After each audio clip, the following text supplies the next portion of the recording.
very warm welcome to our panelists, Anila Rajneesh and Amol Maheshwari, and all our dear participants for this wonderful webinar and the session on the world of work.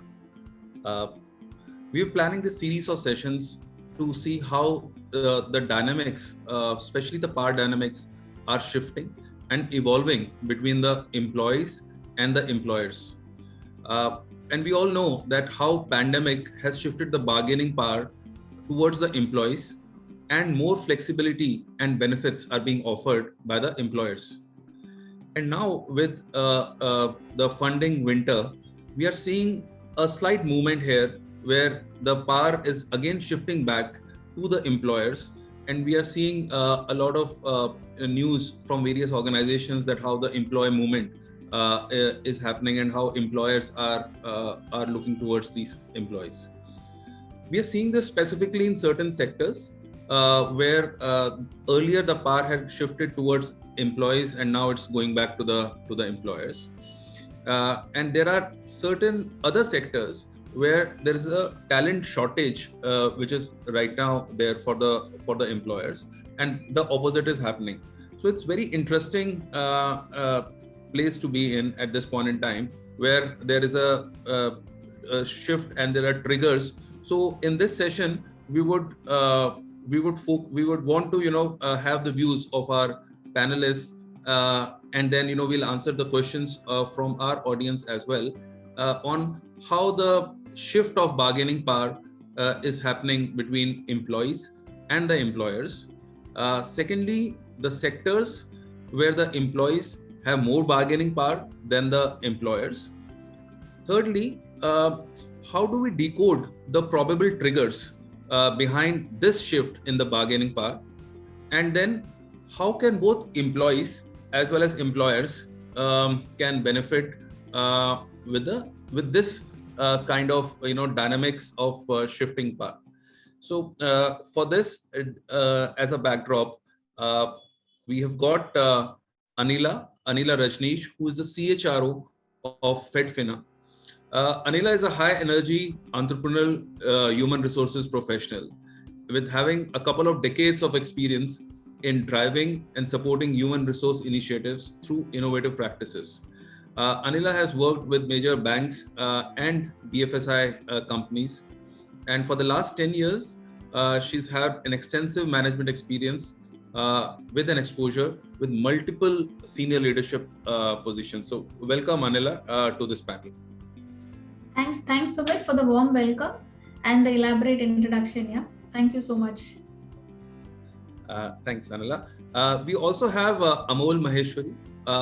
Amol is the CDO of Early Salary, and he is responsible for the distribution of early salaries, which is India's one of the largest fintech consumer lending player for aspirational Indians. Amol is enabling affordability for Indian consumers by powering instant cash to consumers for meeting their emergency needs, for meeting their aspirational needs. Amol has extensive experience in bank assurance industry, in retail wealth management. He's also worked in corporate distribution, in strategic alliances, and in the government business. Amol's experience spreads across healthcare, BFSI, media, and he also brings in an expertise of setting and scaling up large B2B and B2C distribution ecosystems. In his previous stint, Amol has nurtured functions like bank assurance, retail wealth management, corporate distribution, and strategic alliances. Amol is an alumni of Symbiosis Center of Management and HRD, and also he has had a digital business diploma from MIT Sloan and Columbia Business School. He is also an executive coach from Marshall Goldsmith International Coach Federation, and his contribution to student community as a guest faculty in top institutes like IMA, FMS, IIT Mumbai, and KJ Somaya and others. So welcome, Amol, to this session. Thank you, Sumit. Thanks for very elaborate introduction. Thank you so much. Looking forward to the introduction. Sure. Thanks and welcome to this, both of you to welcome to this series. I'll give a brief introduction about myself. I lead TeamLease HR Tech as a CEO for the business, having a couple of decades of experience across various sectors in HR, in BPM, in technology domain, and currently TeamLease HR Tech is one of the largest HCM players and payroll and outsourcing service providers in the country. So with this, we'll start our discussion. So first question, Anila, would you like to share your views on which are the sectors that you are seeing where there is a dynamic shift is taking place in the power equation between employees and employers? Sure. Thanks, Sumit. So, as you have seen, my background, I have been all throughout in the BFSI sector. So I would like to talk about the BFSI sector. So I have been associated in the BFSI sector for the last 22 years. Okay, in the last 2 decades, which I have seen, BFSI sector has seen a major, shift which is happening. BFSI sector prominently, if you see, is a very closed sector, a very rigid sector, which follows regulations, which has to follow rules and regulations. So that gets aped also into the culture of the organization. But slowly and steadily in the last 2-3 years, we've seen that change completely. So organizations are evolving, and what I would say is, because of the boom in the IT sector and the world is getting smaller, the globe is shrinking, you get to see good practices, you get to see a lot of good practices which are getting evolved. So BFSI sector has not lagged behind in adopting those practices. And per se, for me myself, my experience, being from the HR fraternity, I have myself adapted to these kind of new practices. So I would say that we have been evolving. We will not say we evolved, but yes, at the same time, I think we are now more open to accepting newer ideas, newer practices. Because what I see is, even employees today, post pandemic era, what we have gone through, I think has been a paradigm shift. Okay, and where flexibility has become key, people are looking out for more flexibility. So if I would say 10 years back, that flexibility was very difficult, which you would find it in a BFSI sector, because people had their own tax which they had to follow. Everything was so driven in that manner. Now, but pandemic opened your eyes. We said that those things which we couldn't do in office, now we could have done from home. Technology has helped us adapt to all of these things. So expectations accordingly has also shifted. So there is this shift which we are seeing. Earlier these shifts were not very apparent, but now post pandemic the shift has become so apparent, and the demand for the flexibility coming from employees has also become very stronger. So if you don't offer that flexibility to employees, I think as organizations we will fail to attract good talent. That is what my view is, and my experience has been so far. Sure. Thanks, Anila. Amol, which are the sectors, as per your view, is seeing the most shift in this dynamics?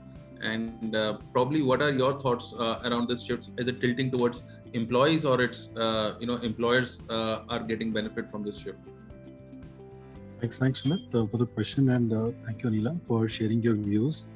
So I would just want to divide this, as Anila said, just adding to her context, pre-pandemic and post-pandemic. And I would just want to first generalize, we've seen a balanced share of power between employees and employers pre-pandemic, wherein employers had their own chance to negotiate well on the performance, productivity, innovation,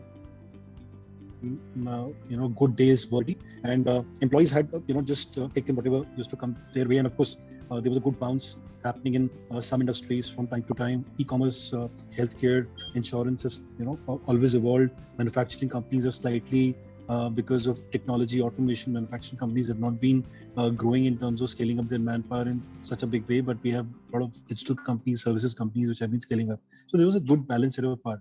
Now comes the pandemic. 23rd of March, if I remember, 2020, lockdown is announced by in the country, and suddenly everyone starts working from home. Everyone starts enjoying whatever time they've never had with the family. Travel times were cut down. Of course, death was in the air outside, so everyone had to stay in. But then after 4-5 months, everyone really, whatever they were employees were demanding in terms of a work-life balance, somewhere was coming a little bit their way, in which they were able to also slightly make a balance between work and the families could see them.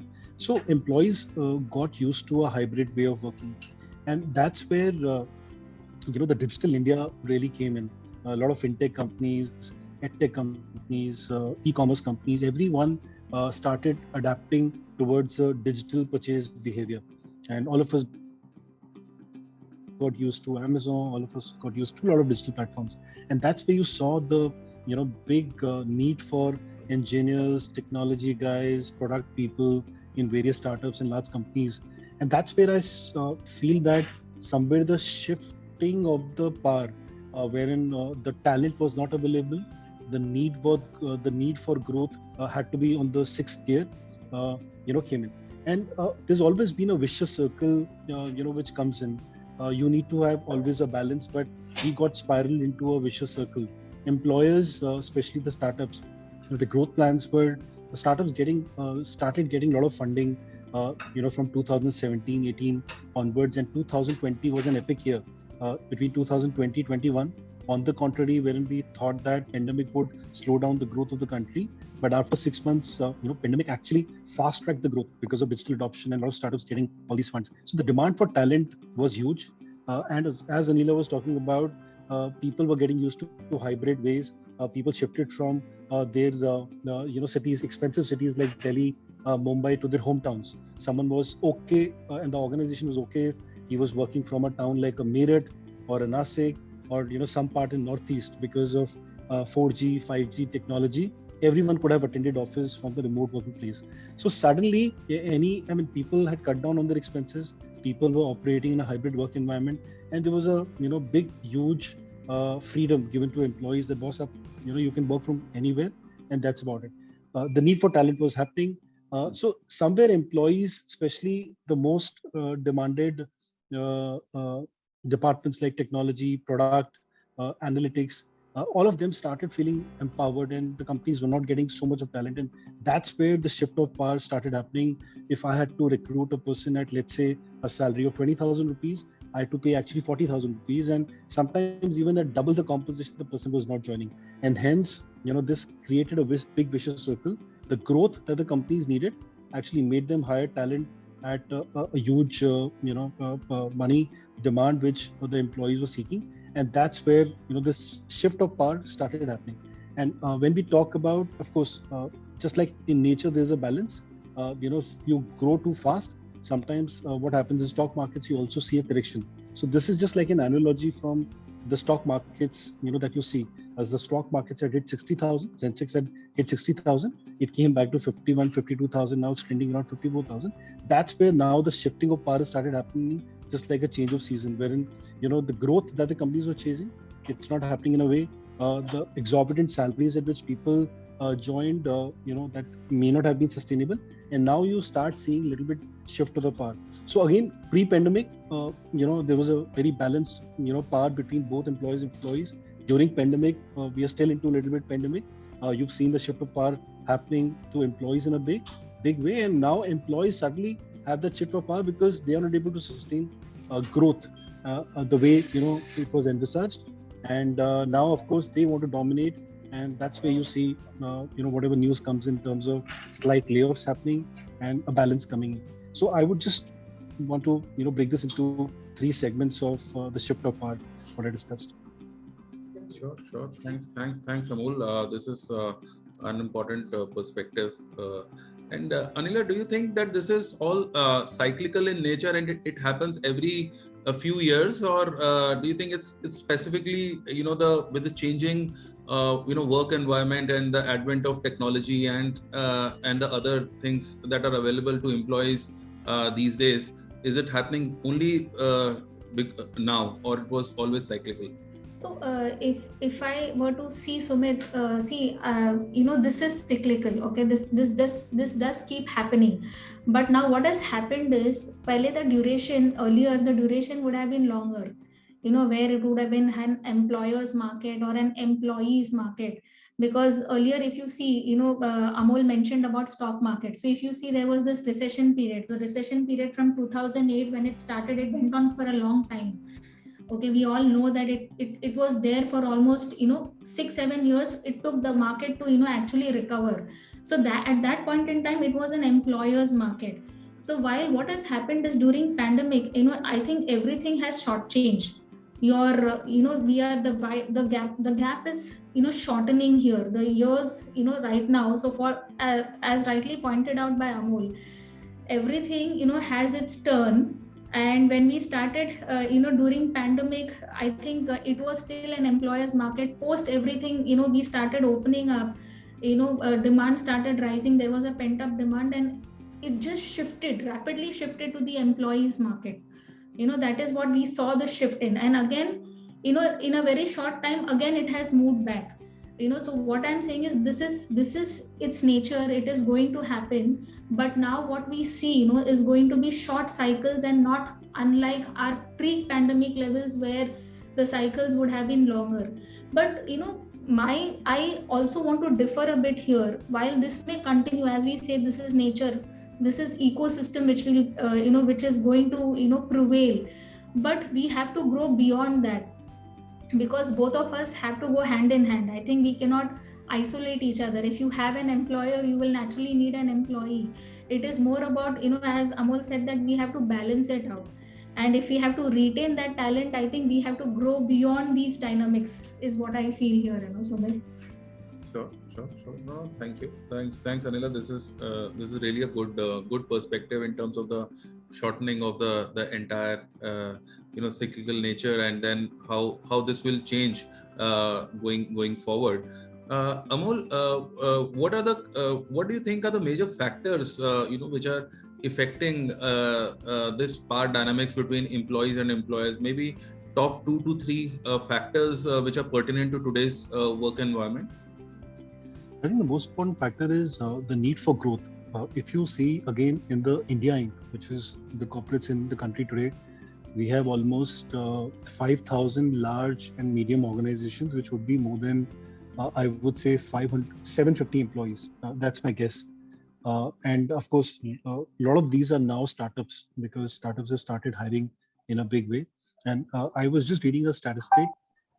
In the last 2-3 years, the overall employee base of most of the startups is crossing over 3 lakh. And the number of employees that startups may have laid off is just around 11,000.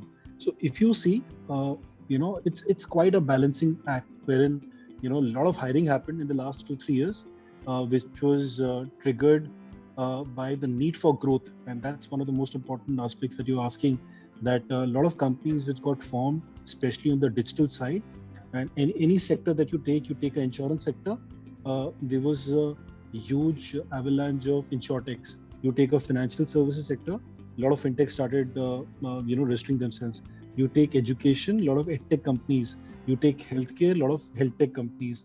So this tech word actually post 2017 got added after every industry, and it became a tech. So because of these tech companies, which are majorly known as startups, their presentations to investors, Indian investors, global investors, India has been the hottest growing market. It's been the third largest market after US and China in terms of the startup ecosystem. Everyone, the investors started having a fear of missing out, which is called the FOMO. Everyone started, here, if I'll not be able to, let's say, invest in a particular company, I'll not be able to multiply, my wealth or something like that. So hence, a lot of money, both from Indian markets, abroad markets, started chasing these investments started happening in these startups. We had so many unicorns. Now the last year combined, we had almost 40 unicorns. Now it was an unbelievable thing. And this year, people say that there's not been the same number. So I would say last year was an aberration. This year is still a kind of a rule. So what we've seen as a trigger was too fast growth, too much of money chasing a lot of visual opportunities. But the reality check, when it started happening this year, it's not happening in the same way. So hence, one of the most important aspects which has led to this entire thing is the need for growth. The startup community majorly, which has started seeing the winters, as you were calling at the start of the discussion, is majorly because they are not able to see the sustained growth. So hence, you see a slowdown happening on this side of the curve. Also, in terms of growing, there is an exorbitant expenditure, because of the large ecosystems like Google's of the world, Facebook's of the world, and all of us, when we download an app, we give a lot of information to everyone, right? So there's a lot of data-led distribution today, which is happening in everyone's life when talking about employer. And the amount of money that you have to spend on creating data-led distribution is way higher than the physical, people that we hire as FOS, feet on street, in terms of hiring them. So the exorbitant amount spent in terms of marketing, performance marketing to get leads, to create distribution, too much of money being spent, which is being triggering unsustainable growth. I mean, you're not being able to see the same growth happening. And people who have been spending this money, what I said at the start of this brief point was the investors abroad and in India, now they've started asking for real valuations. They've started asking for profits, which is not coming by to everyone. And hence, now everyone wants that all the startup founders or the companies need to be very responsible. They need to first create a path to profit. And that's where, this is the other aspect which is making everyone responsible. And now people are going for a slow growth. So it's just like, you get a lot of flap in your body. And of course, at a later date, you feel that I will not be able to sustain my health. And hence I need to cut that flap. So it's that balancing act which is now coming in, which is the trigger for, majorly, this kind of a winter to happen, when we are seeing slightly slow growth in some aspects. Otherwise, if you see overall, the hiring intent has been positive.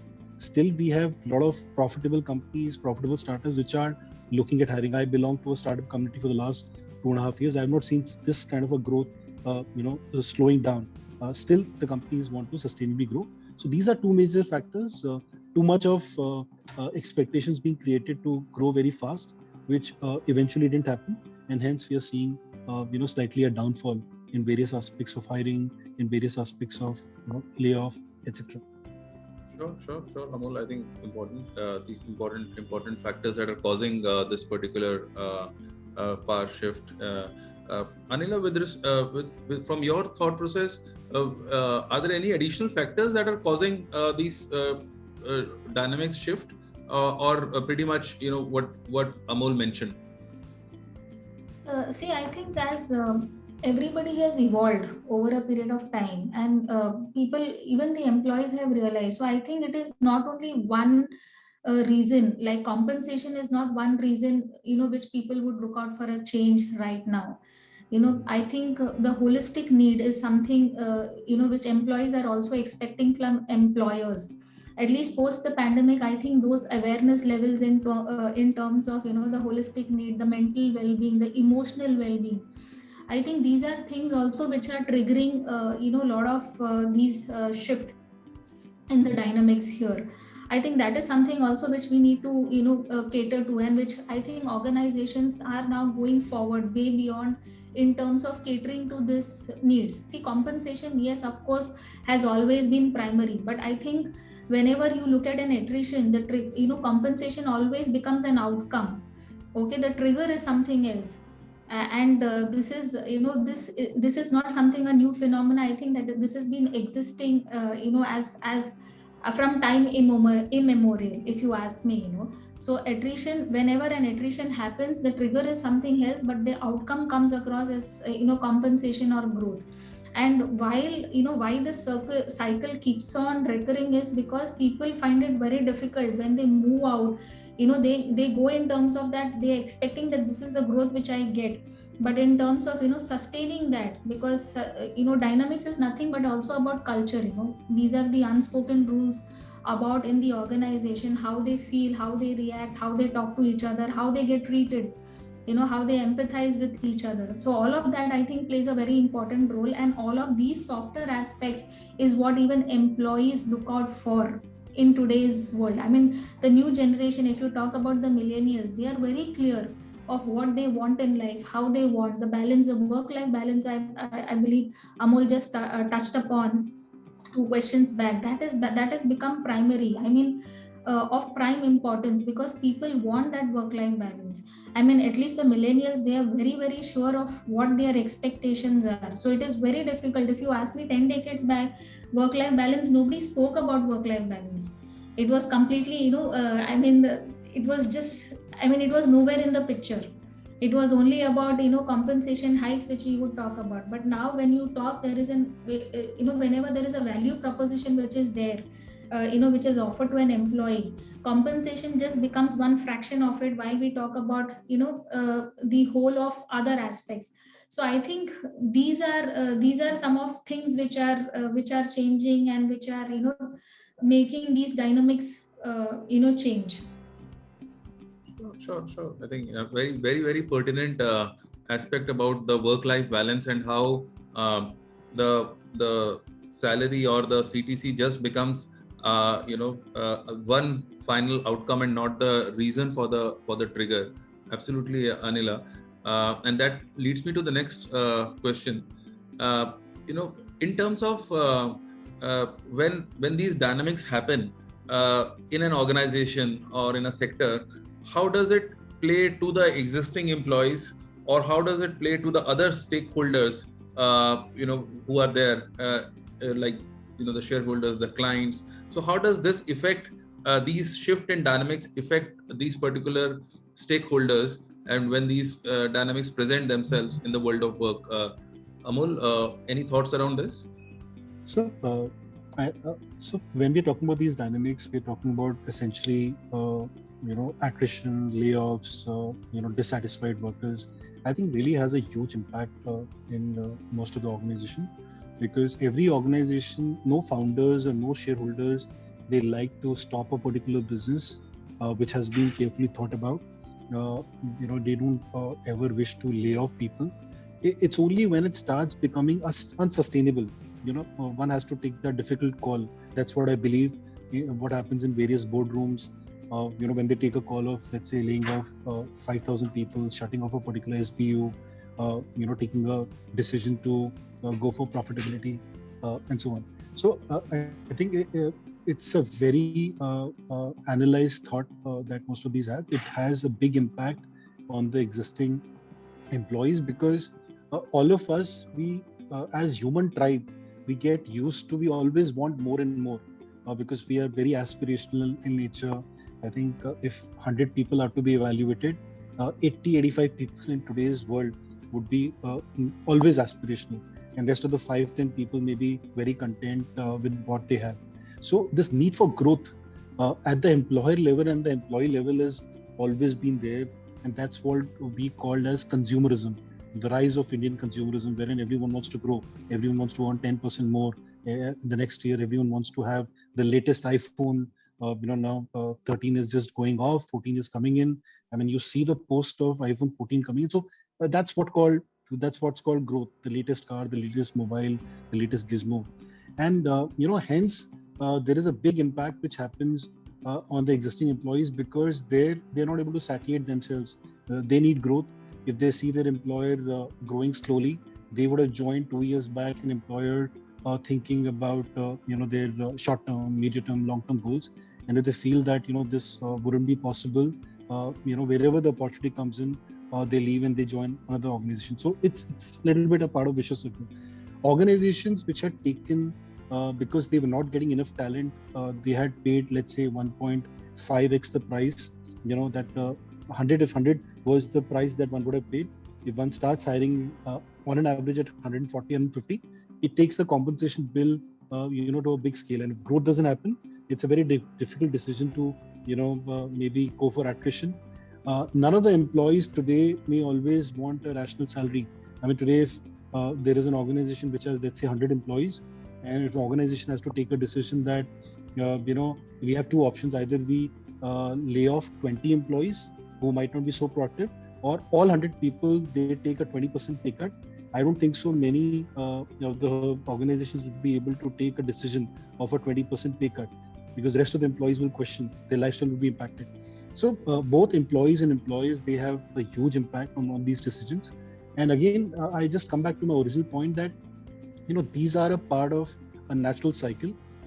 Wherever you have an unsustainable projection, unsustainable growth, either on the employer side, which in terms of that you want to grow by 50%, 100%, it will not happen. We are just fooling ourselves. Employee who wants to only settle for a 50% hike, it's unsustainable. So that's where we see a problem in terms of unrealistic expectations being set, and we'll have to respect the rules of nature. Nothing happens to employees who are very productive, who have very good parity in their mind that I'm reasonably paid, I'll continue to do good work. People who have unrealistic expectations every year, 25-35% appraisal needed, and they want to switch organizations like anything. Today you check out any of the hirings that you do. I mean, the kind of job changes anyone has, 5-year career span, there are 5 changes, and that's what I think Anila was also talking about. Employees, they keep on seeking something or the other. They're not satisfied. Employees, their founders, when I'm talking about, or startups, their objective is, of course, they want to sustain the organization. They want to have a good culture of the organization, but they need to look at the demands of the stakeholders and investors. So it's a big impact which happens at both places: existing employees, the stakeholders, the shareholders, the founders of an enterprise, and of course the employees who get laid off, which is a very unfortunate situation. The good ones, they always bounce back, because for a good person who has a good skill set, there is enough demand. Again, if we today talk about 10 sectors in India, if 2 are slowing down, for example, education or any of the other places, the other ones are absorbing, because India is a big consumer market. Every industry has its own cycle. So hence, impact is more. What we need to just do, we need to look at controlled growth. If we have to reduce this impact, I think the best answer lies in terms of controlled growth, controlled expansion, less of customer acquisition expenses, etc. Sure, absolutely, Amol. Anila, with your views, how does this power dynamics affect the other stakeholders in the organization, or the in the community that the organization serves? See, there are 2 aspects to it. While Amol rightly covered the founders, the investors, and all of that aspect, I think we have to see what happens inside the organization also. Like, you will have set of employees. You have a community of employees who are working. While you will have a set of people always looking out, coming back, negotiating, there are set of people who are very passive. They may be productive but very passive. That also sets a very a wrong expectations from everybody, in terms of like there is one employee, say for example X employee, he goes back, he gets a 50% hike, and he comes back and negotiate with the organization, because he's an active seeker, he's an active job seeker. Whereas for another person who's very passive, but at the same time, productivity wise he may be as equal, but the kind of differentiation, because just person has been active to seek a job, that also has an effect on the peer community. So so these dynamics is which causes unrest amongst also among the employees. That is what I have experienced in the last 2 years. So this has been very rampant right now. So maintaining that balance of how we can retain people, but at the same time also for those people who are existing with us and who has been loyal to the organization, how do we inspire them to stay, and they do not feel neglected. I think that is the challenge which lies on all the human resource professionals nowadays.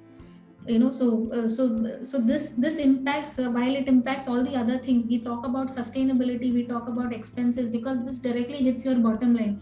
I'm sure Amol very rightly pointed out, it is all about sustaining. It is, while you need to have employees, you also need to have focus on productivity, because profitability at the end of the day, the organization has to survive. So it's a very thin line, and very fine balance which we have to maintain. Right. Absolutely, Anila. And in this kind of a shifting power dynamics, can there be a win-win situation? Even though the dynamics may be sometimes be in favor of employer, sometimes in favor of employee. Can we come to a win-win? Your thoughts on this kind of a win-win situation? So ideally we have to aim for that. That's what I said also, for the couple of questions. It's not about, because while this power dynamics, it'll always be, somebody will always have an upper hand. It is more about, maintaining towards that. And I think the aim of both of us, I think, has to be where we, approach towards that win-win situation. While it is difficult, because we are dealing with humans, expectations are different. Matching those expectations at various levels, because naturally organization has a roadmap. And see, these are not newer concepts, which I would like to point out. All these things were also existing in the past. It is now becoming very prominent. Okay, while we both of us, as I said, we both need to coexist together.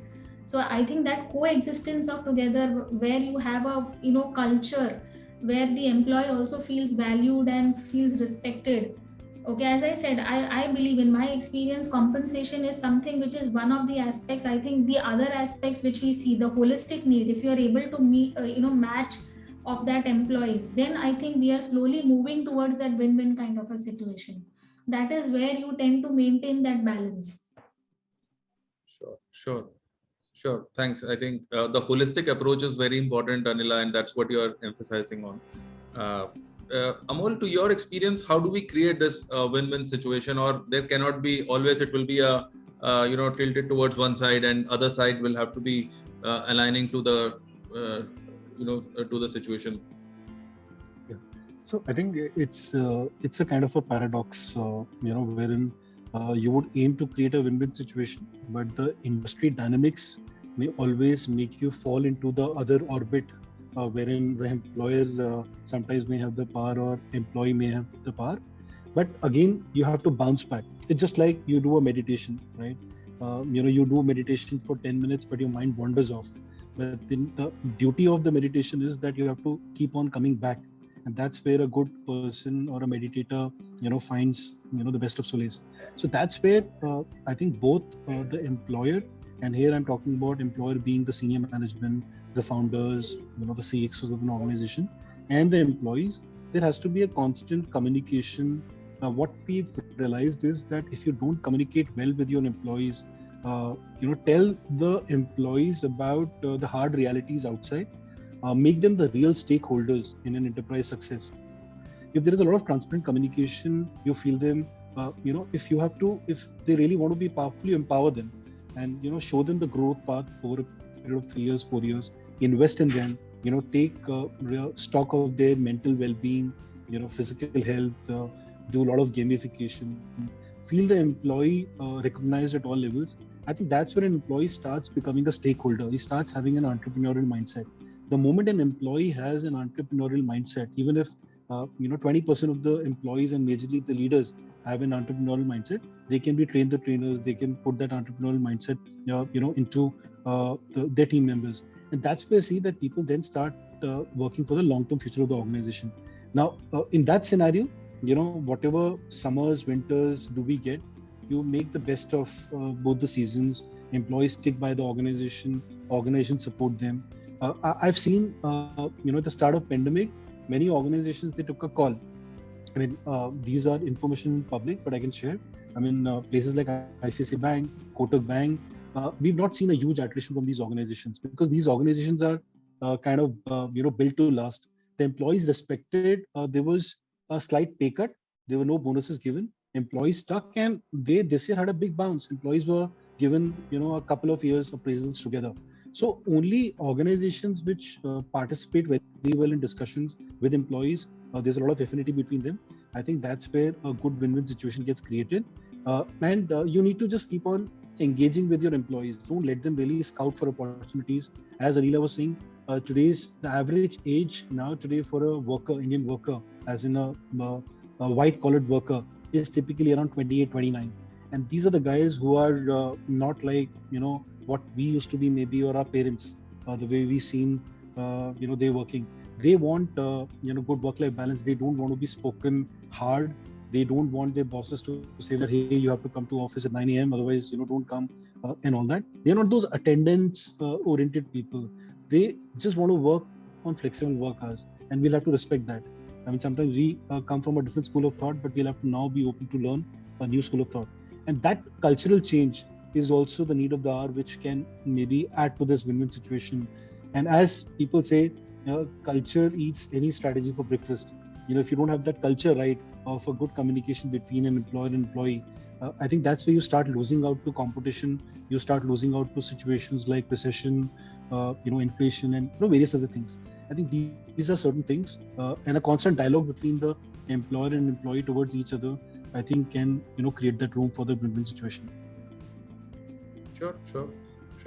And Amol, do these imbalances tend to correct themselves in your experience? And if you can, substantiate with some examples, or do people have to learn to live with it, and then these changes will be the norm? I think people learn to live with it, and of course there are some adversities in some families, because a leader of workers' life is really impacted more than the financial trauma. Of course, financial trauma is big, but then emotional trauma is also huge. So right now, I'm taking the liberty of not touching on that. But I think these things tend to balance. They have been happening. They may happen more often now, because everyone, as I said sometime back, that if you really have chalked out a big growth plan, it may not be sustainable. And because of those big growth plans, you'll do a very high customer acquisition. You'll incur a high customer acquisition cost. You'll incur a very high advertising, and then you end up laying off people because the growth doesn't happen, the business numbers don't happen. So this would be definitely happening. This would be having shorter cycles, and I think people will have to be used to it. Again, I said that people who are responsible, people who are having good productivities, they might get a little short-changed in the shorter terms, but I think bouncing back is very easy in today's world. We have enough requirements, we have enough good hiring happening across industries. They can definitely find good work. Today is the economy which is soon opening up to gig workers, wherein today if you are having a XYZ skill sets, to find an employment which could just give you your basic standard of living is very easy. So I don't think so it will be like a case wherein people will not have jobs and people will suffer in a big financial way. People may have to just slightly mellow down. If they've chased very high growth in the last few years, they may have to live with a smaller growth or maybe the same stagnant salary for some time, but it will not definitely have such a big impact. For people who've not been very productive and who have very fancy thought process about today's organization, I think somewhere they may need to mellow down and accept the real standards. They may have to balance themselves. They'll have to see what kind of an output are they creating. So I think that balancing act is very, very important from the employees, because ultimately organizations have a bigger goal to chase. A business which doesn't make profit is not a business, as maybe Henry Ford would have said long back. And I think businesses have to make profits. Sometimes you derive best value from the business, but if the business are not making profits, I think everyone would get impacted. It's better to have a little bit of course correction than shutting down an enterprise, because once you shut down an enterprise, it has big ramifications in the industry, sector, investors, and everything. So I think for the larger good, these things will happen. These things will create. It's not like a doom. People will find their way back. Productive people, yes. Unproductive people may have a lot of uncertainty. That's my answer. Sure. Thanks, Amol. Anila, with your views, does these imbalances, tend to correct themselves, or do people will have to learn to live with them? See, I feel, when you talk about imbalances, you cannot expect. See, again, I'll come back to a culture. I would just want to take a step back here. If an organization and employees, today organization, we are creating an ecosystem here. Okay, for an ecosystem to survive, you need both to go hand in hand. So, just relying or passing or, making that person, finally, it will be, people will learn to live with it. But then that becomes a burden. Rather than making it a burden for people to learn to live with it, I think we will need to create an environment. I mean, that is for everybody. So all the stakeholders involved for an organization or for an ecosystem to, thrive. We have to take a step up. We have to take a responsibility of creating an environment which is, empowering each one of them. Amol talked about, create having that entrepreneurial mindset. People don't learn to live with that mindset unless and until you empower them, or you give that flexibility, or you create that kind of an environment. So these are things, which I think we all have to, as responsible corporate citizens or as responsible employees, I think it has to be both ways, that we take that lead. And if we take that lead, eventually then that becomes part of your life. Otherwise, if you just leave it like that, then it becomes a very loose culture, and then people will tend to, that stickiness doesn't remain there. If you have to, put an end to this, or if you have to, you can't put an end to this, but naturally, if you want to curb it at certain level, you have to increase that stickiness. You have to, make that sense of purpose, or if you have to create that impact, I think we have to make some efforts, towards it, and it has to be concerted efforts towards building that kind of an environment. Sure. I think great perspectives, Anila and Amol, on this. So, in the near term, when we look at the situation at present, where do we see, Amol, the power shifting in the near term? Say, for example, in next 6 to 9 months. Do you think that power will be shifting towards employees or employers, or how is your thought process around that? I think, Sumit, it'll be a mixed thing.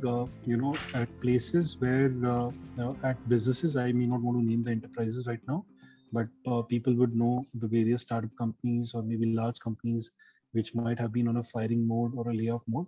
I think they need to really course correct their path to profit. And hence you would see that power with employers, and more pain could happen, if they have to really hit those things. It's like, your health is not, if your overall health is not going good, the doctor will tell you to cut on the best of food that you would want to eat, right? In a lot of organizations, because I've had major experience from BFSI, and BFSI has been growing, fintech has been growing, the need for money, investments, India is a beautiful country because you have too many consumers. Some consumers, they spend at some point of time. Some consumers, they realize that they've missed the bus and now they need to spend.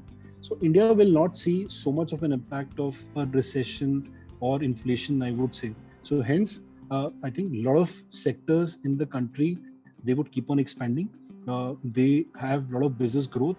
If I was to take name of one industry, insurance, we see a lot of hiring happening in insurance. Whether it be life insurance, health insurance, and the new partnerships getting built in, more penetration is happening. The regulatory body like IRDA is making a lot of reforms.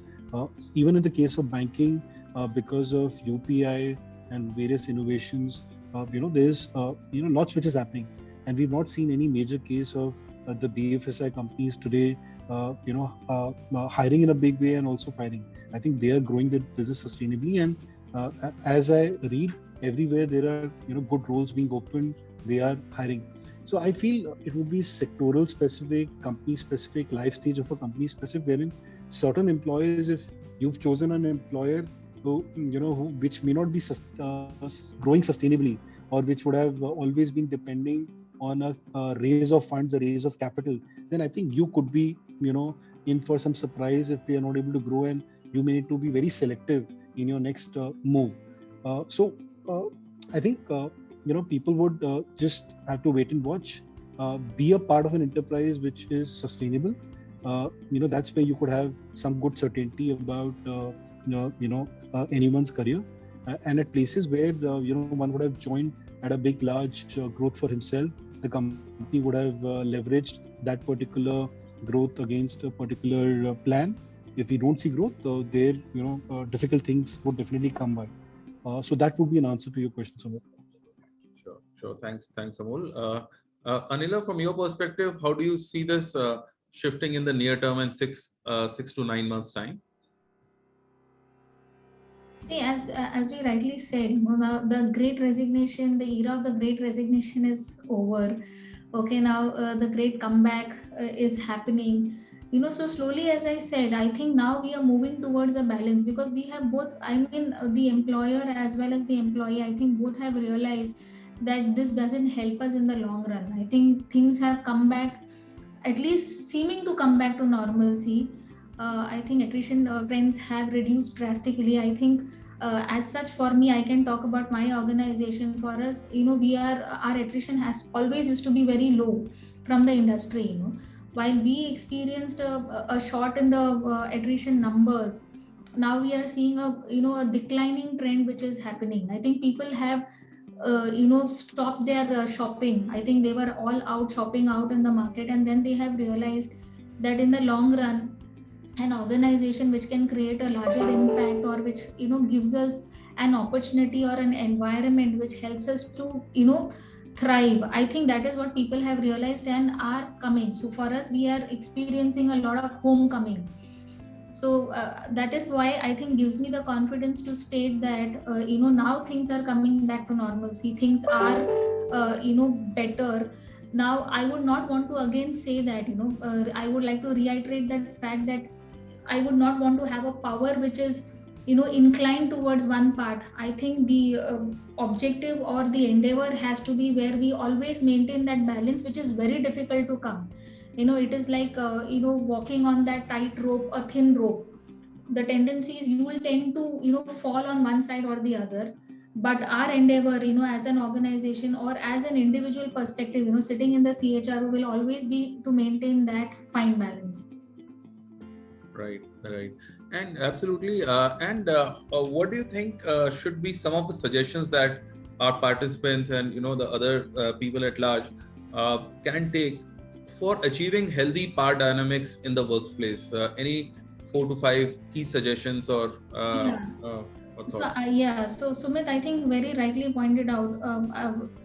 Amol also mentioned, having continuous communication, being directly in touch with your employees. I think that gives you, the pulse, knowing the pulse of your organization. I think that is something which is always there. You need to, have continuous communication. That communication shouldn't stop at any point in time. So create as much as avenues as possible where, there are continuous dialogues which are happening.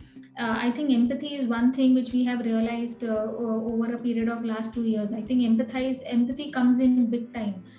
Respect is there, empowering them, giving them the freedom and the flexibility, the way they want to work. See, at the end of the day, you need productivity.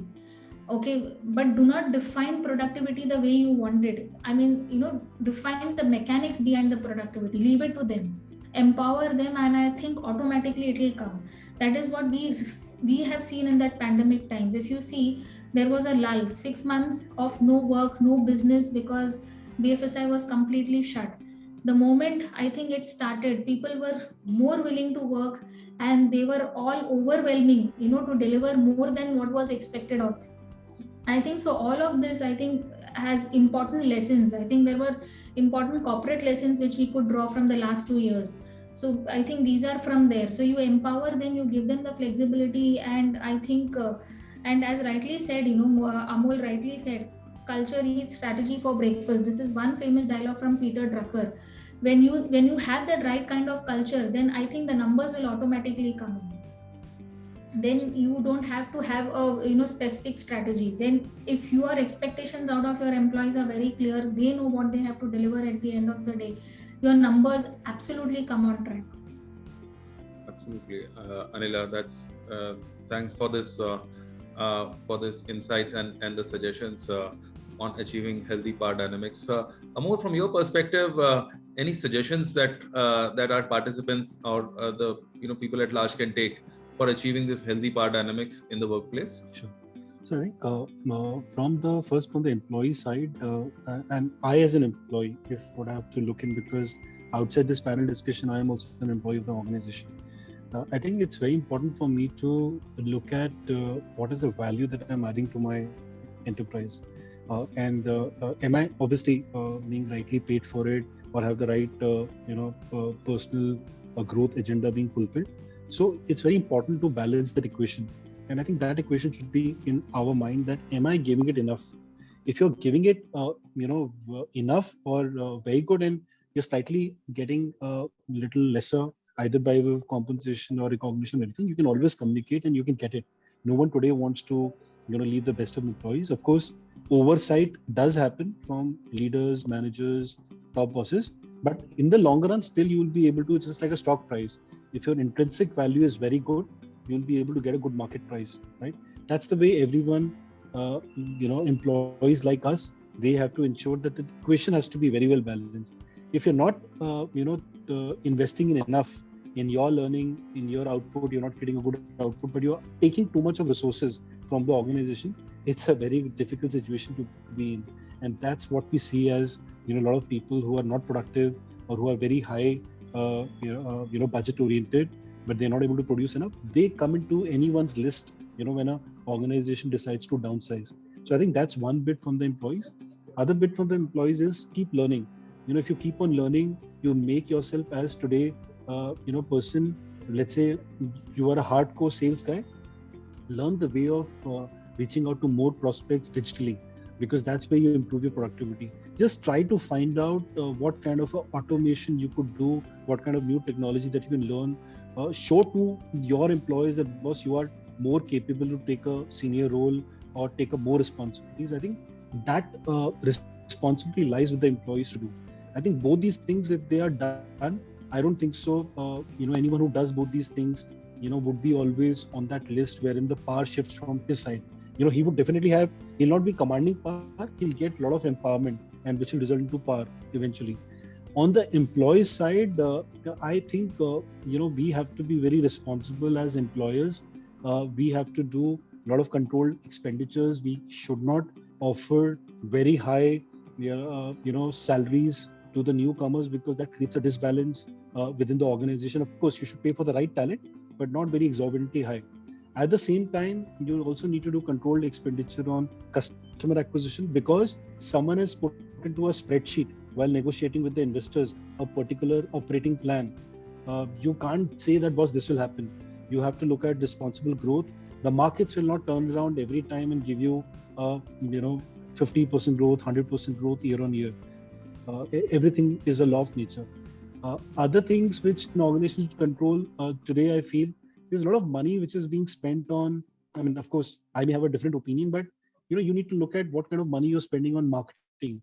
To just get your logo on an IPL t-shirt, to get your logo or ad because you feel that spending 10 crores, 20 crores will help you. I think today the span of attention of an Indian consumer is too less.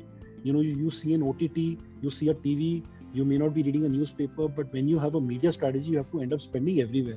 So a lot of controlled expenditure on marketing and advertising, which needs to lead into ROI. What kind of return are you getting? I think that's important, because you get 1,000 crores from an investor, you become a unicorn, doesn't mean that you'll end up spending 50 crores in matful advertising, or maybe getting a brand ambassador. These days we see the best of celebrities, being quickly sourced as brand ambassadors. You end up spending 10, 15 crores. Now, if you actually see a typical enterprise which is being laying off 500 people, 1,000 people, had this 5 crores or 10 crores, I don't know, whatever amount could have been, spent in a controlled way, this could have actually led in not really firing mass of people. So this kind of a responsibility has to be observed by the employer, by the CXOs, by the top management executive committee of any organization, so that in the long run, you can really balance both the interest of the organization as well as the interest of employees. So both ways, employees need to continuously learn, need to see that equation of their productivity versus the resources that they consume. And employees have to be very responsible in times of difficulty, when they can read the numbers in the long term, not really going the same way as they've gone in the past, they need to do control expenditures. So both these responsibilities will make a pure case for a win-win situation. Thanks, Amol. And I think we've just completed the time for this webinar. We have a couple of questions, I think, on communication, but definitely we touched upon the right communication and the right communication is what the person whom it is communicated to understands. And certainly, the tools which are there are barriers to the communication which are there. Certainly, we would we would respond to these questions separately also. And Pallavi who has asked these questions is okay with the responses that came through this discussion. With this, I would like to extend my thanks to you, Anila, for participating and sharing your insights, and Amol for your couple of decades of your insights into this recent shifts in power dynamics. Thank you so much for taking out this time, and thank you, participants, for such a nice webinar. And we look forward to Anila and Amol, your thoughts in future also on something which really matters and where people can take cues from our experience and make their working lives better. Thank you so much.